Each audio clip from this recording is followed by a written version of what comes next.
body, you just bump and gum, you hard-boiled turtle slapper.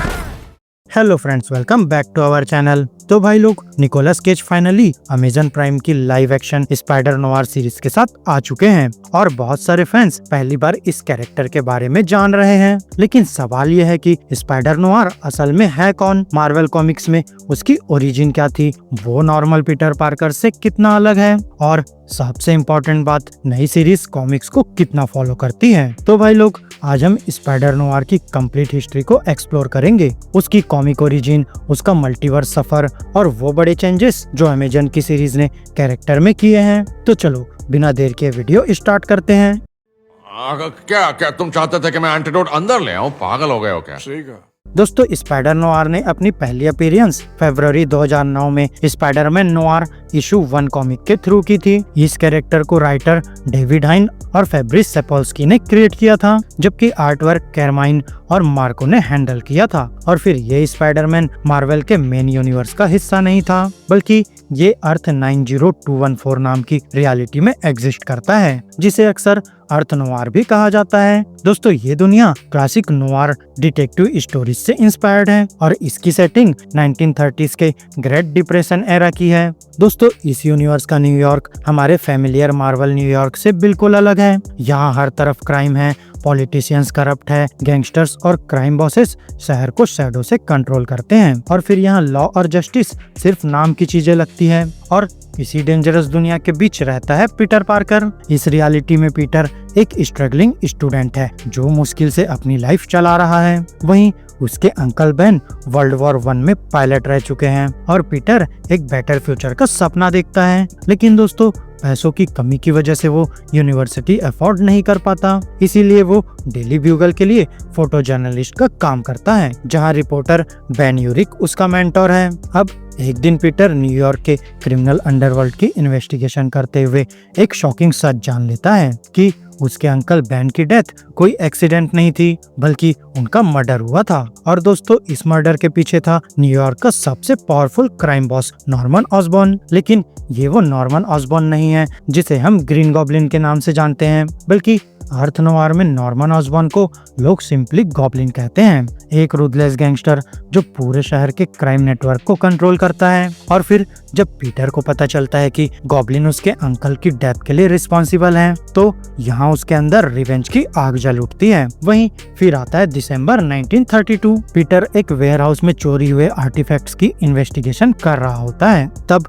वहाँ उसका सामना goblin के कुछ आदमियों से हो जाता है और फिर फाइट के दौरान एक एंशिएंट स्पाइडर आइडल टूट जाता है और दोस्तों, उस आइडल के अंदर से दर्जनों स्पाइडर्स बाहर निकल आते हैं। अब उन्हीं स्पाइडर्स में से एक पीटर को बाइट कर लेता है और फिर दोस्तों, बाद में जब पीटर होश में आता है तो वो खुद को एक अजीब ब्लैक कुकुन के अंदर पाता है और फिर कुकुन तोड़कर बाहर निकलने के बाद उसे एहसास होता है कि उसके अंदर कुछ बदल गया है। उसके पास अब extra ordinary spider like powers हैं। और दोस्तों, यहीं से शुरू होती है स्पाइडर नोवार की जर्नी। लेकिन स्पाइडर नोवार की दुनिया नॉर्मल स्पाइडरमैन स्टोरीज से काफी डिफरेंट है। यहाँ कलरफुल सुपर विलन्स कम है और रियल वर्ल्ड टाइप क्रिमिनल्स ज्यादा। यहाँ बैटल्स सिर्फ पंचेस और एक्सप्लोजन्स की नहीं, बल्कि करप्शन, मर्डर और ऑर्गेनाइज्ड क्राइम के खिलाफ है। वहीं सिचुएशन और डार्क तब हो जाती है जब नॉर्मन ऑसबॉर्न बेन यूरिक का भी मर्डर कर देता है और फिर ये इवेंट पीटर को पूरी तरह विजिलेंटी बनने की तरफ धकेल देता है। अब वो डिसाइड करता है कि गॉब्लिन को रोकना ही होगा और फिर इसी मिशन के लिए वो अपना कॉस्ट्यूम बनाता है, लेकिन किसी सुपर हीरो की तरह फ्लैशी सूट नहीं, बल्कि वो अपने अंकल बेन की पुरानी यूनिफॉर्म को मॉडिफाई करता है और उसी से स्पाइडर नोवार का आइकॉनिक लुक क्रिएट होता है, ट्रेंच कोट, गॉगल्स, हैट और डार्क कलर स्कीम। और दोस्तों, आज भी स्पाइडर नोवार की पहचान इसी लुक से होती है। अब दोस्तों, इस सफर में उसकी मदद करती है फेलिशिया हार्डी, जो अर्थ नोवार की ब्लैक कैट है। अब यहाँ दोनों मिलकर गॉब्लिन के क्रिमिनल एम्पायर को डैमेज पहुंचाने की कोशिश करते हैं और न्यूयॉर्क में पहली करप्शन को एक्सपोज करने लगते हैं। और दोस्तों, यहाँ स्पाइडर नोवार की स्टोरी का एक सबसे इम्पोर्टेंट और कंट्रोवर्शियल मोमेंट वल्चर के साथ आता है। जब वल्चर आंट मे की जान को खतरा पहुंचाता है तब पीटर गुस्से में आकर उसे गन से मार देता है। यहाँ ये डिसीजन आंट मे को बिल्कुल पसंद नहीं आता, क्योंकि उनका मानना था कि वल्चर को अरेस्ट करके अथॉरिटीज के हवाले करना चाहिए था, ना कि उसकी जान लेनी चाहिए थी। अब पीटर के लिए ये मोमेंट बहुत हैवी होता है। यहाँ उसे एहसास होता है कि रिवेंज और जस्टिस के बीच एक बहुत पतली लाइन होती है। और दोस्तों यही लेसन बाद में उसके काम आता है, क्योंकि जब फाइनली उसका सामना नॉर्मन ऑसबॉर्न से होता है तब उसके पास गॉब्लिन को मारने का पूरा मौका होता है। वो आदमी जिसने उसके अंकल को मारा, उसकी लाइफ बर्बाद की और काउंटलेस लोगों को सफर करवाया। लेकिन दोस्तों यहाँ पीटर एक अलग चॉइस करता है। वो नॉर्मन ऑसबॉर्न को नहीं मारता बल्कि उसे पुलिस के हवाले कर देता है। और भाई लोग यही मोमेंट स्पाइडर नोआर को एक ट्रू स्पाइडरमैन बनाता है। यहाँ चाहे दुनिया कितनी भी डार्क हो, लेकिन पीटर पार्कर अपनी ह्यूमैनिटी को पूरी तरह खोने नहीं देता। अब दोस्तों अगर पावर्स की बात करें तो स्पाइडर नोआर के पास ट्रेडिशनल स्पाइडरमैन जैसी ही एबिलिटीज है। Super strength, enhanced agility, wall crawling, fast reflexes और हाइटेंड सेंसेस। लेकिन कुछ चीजें उसे दूसरे स्पाइडरमैन से अलग बनाती है,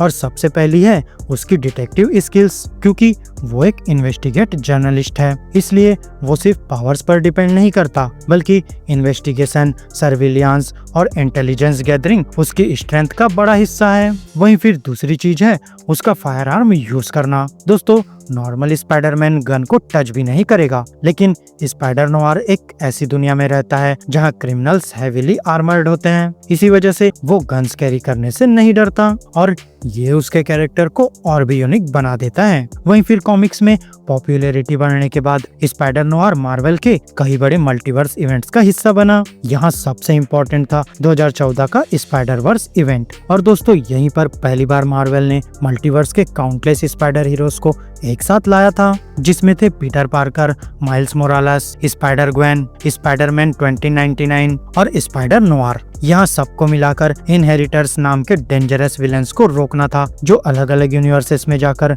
स्पाइडर टोटम्स की लाइफ फोर्स कंज्यूम करते थे। वहीं फिर यहाँ स्पाइडर नोआर ने इस इवेंट में काफी इंपॉर्टेंट रोल प्ले किया और फैंस के बीच और भी पॉपुलर हो गया। और फिर जैसे कॉमिक्स में अक्सर होता है, एक पॉइंट पर स्पाइडर नोआर की डेथ भी हुई, लेकिन दोस्तों कॉमिक बुक्स में डेथ यूजुअली परमानेंट नहीं होती। वहीं फिर स्पाइडर वर्स 2020 के इवेंट्स के दौरान कैरेक्टर को वापस लाया गया और उसकी जर्नी कंटिन्यू रही। और फिर दोस्तों कॉमिक्स के अलावा स्पाइडर नोआर कई एनिमेटेड शोज और वीडियो गेम्स में भी नजर आया है, लेकिन उसकी सबसे बड़ी पॉपुलैरिटी 2018 में आई Spiderman into the Spider verse के साथ। यहाँ निकोलस केज ने ही इस कैरेक्टर को वॉइस दी, और दोस्तों ऑनेस्टली जितना स्क्रीन टाइम उसके पास था उससे कहीं ज्यादा इम्पैक्ट उसने क्रिएट किया था। यहाँ उसका ब्लैक एंड व्हाइट स्टाइल, उसकी सीरियस पर्सनैलिटी और मॉडर्न दुनिया की सिंपल चीजों को समझने की स्ट्रगल, ये सब यहाँ ऑडियंस को इंस्टेंटली पसंद आ गया। और दोस्तों शायद इसी पॉपुलैरिटी की वजह से आज हमें live action spider noir series देखने को मिली है। लेकिन यहीं पर आता है सबसे बड़ा ट्विस्ट कि यहाँ अमेजन की सीरीज कॉमिक्स को एग्जैक्टली फॉलो नहीं करती। और दोस्तों यहाँ सबसे शॉकिंग चीज ये है कि यहाँ निकोलस केज का कैरेक्टर पीटर पार्कर नहीं है, बल्कि यहाँ वो बेन रायली है। वैसे कॉमिक रीडर्स बेन रायली को पीटर पार्कर के क्लोन के रूप में जानते हैं, लेकिन यहाँ शो ने उसकी ओरिजिन को कम्प्लीटली री इन्वेंट कर दिया है। यहाँ सीरीज में बेन रायली को पावर्स किसी एंशिएंट स्पाइडर आर्टिफैक्ट से नहीं मिलती, बल्कि यहाँ उसे पावर्स सीक्रेट मेडिकल एक्सपेरिमेंट्स के थ्रू मिलती है। और वहाँ उसे एक स्ट्रेंज क्रिएचर बाइट करता है जो आधा इंसान और आधा स्पाइडर है। और दोस्तों सिर्फ वही नहीं, बल्कि उसके कई मिलिट्री कॉमरेड्स भी सिमिलर एक्सपेरिमेंट्स का शिकार बनते हैं, और फिर बाद में वो twisted versions of classic Spiderman villains में ट्रांसफॉर्म हो जाते हैं। यानी दोस्तों शो अपनी खुद की मैथोलॉजी बिल्ड कर रहा है। और फिर अगर आप Spider verse level multiverse crossover expect कर रहे हैं तो यहाँ शायद एक्सपेक्टेशंस थोड़ी कंट्रोल में रखनी चाहिए,